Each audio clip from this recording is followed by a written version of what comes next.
अकि दۄह ओस अख ژोٗर पन्नِस कमरस मज बिहित यह ओस सोचन पानस सती कि आज गई मे 2-3 दۄह ژोٗर करनसै आज क्या पे शायद मे फाकै शोंगुन यह यी सोचन कि अमिस पे जहनस मज अख ख्याल कि फलानी शे अख अमीर गर छुना साला बह गस आज तमसी षूर यह वोथ तो द्राव अत गरस कुन अम फुटरो अम गरच दर तो चाव अंदर युथ यह अंदर चाव यह फ्योर कुठ पत कुठ तो अकि कमर मज आस कथ कथ गछन यह गो दरवाजस नजदीक तो लोगुन कान दियुन अत कमरस अंदर बज कथ करन तो अमि गरुक खानदार ओस पन्ने खानदारनि वनन कि अस कूड़ वन बड़ गमच अमिस खतर षाड़होन अख असल लड़का मगर अमिस कर बह तमसी लड़कस सत खानदर युस अल्लाह तालाहस करीब आसि यानी युस नेक इंसान आसि यह षूर दरवाजस तल सोरे बोजन अमिस षूरस आव जहनस मज अख खतरनाक ख्याल यह वोथ तो द्राव गर कुन वापस तो सोचन ओस पानस सती कि छुना सलाह बह कर काम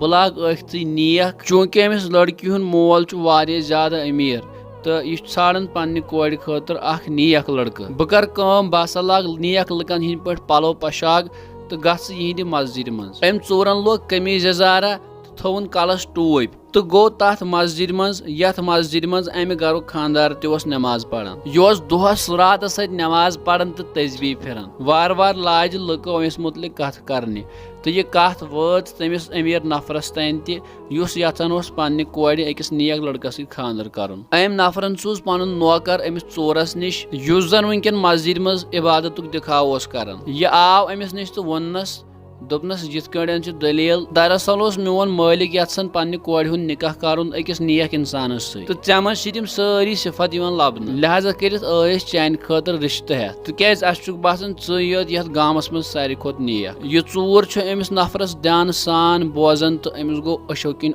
ओश जारी अम नफरन वोन अमिस वापस दोपनस क्या दलील च क्या वदुन हेवन अम षूरन वोनस वापस दोपनस ना ना बह कर तमिस सत खानदर किया अम वोनस क्या दोपनस दरअसल ओसुस बह अमे मकसद खतर ओमुत बह ओसुस अख षूर मगर मे छु निवन समझी इबादत करन करन कथ कण गोस बह अल्लाह तालाहस नजदीक यम सिन मोहब्बतन बह तौबह करनस पे मजबूर कोरुस बह ओसुस आज तान षूर करन तो बह ओसुस वारिया पोंस कमावन मगर युथ सुकून छुन मे जहै ओमुत युस मे यमन दोहन आव नाजरीन यह गो यह षूर युस सिर्फ इबादत दिखाव ओस करन तो अल्लाह तालाहन कोर यह त्यूता करीब पानस कि अमिस गो दुनिया बिल्कुल ते मुश्तै वन अगर इंसान पज पॉइंट खुलूस नियत सान इबादत कर तम सद दर्ज कत्या बुलंद गछन उम्मीद छ अजुक वीडियो आस तय वारिया ज्यादा पसंद आमुत मजीद वीडियो वुचन बापत करिहुन सोन पेज फेसबुकस पे फॉलो तो यूट्यूबस पे सब्सक्राइब अल्लाह ताला थैनो सलामत।